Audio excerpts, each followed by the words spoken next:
Takulo Production. السلام عليكم ورحمة الله تعالى وبركاته. halkaad iga daawanaysan waa Takulo Production channel.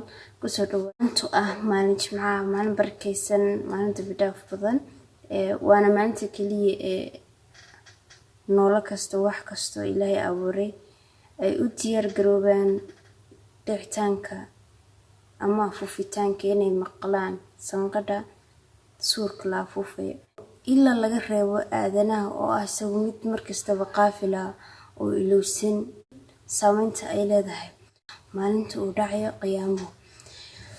maanta waxaan idin wadaa xadiiska maanta jimcaha. حديث كمان عن عائد بن عمرو أنه دخل على عبيد الله بن زياد فقال له أني سمعت رسول الله صلى الله عليه وسلم يقول إن شر الرعاية حذمة فإياك أن تكون منه متفق عليه.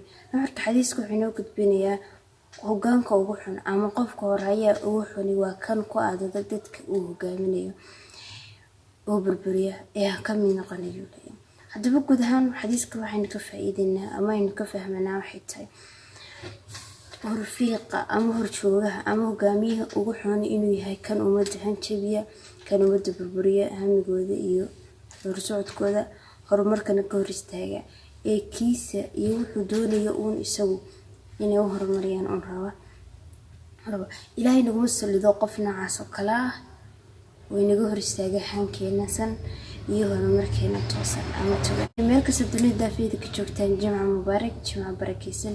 Ilaahay jimcadiisa aynu gaarsiiyo caafimaad jimcahan jimciisa kale iyo waliba bisha Ramadaan ee barakeysan. Ilaahay caafimaad aynu gaarsiiyo hana inoogu dhameeyo insha Allah.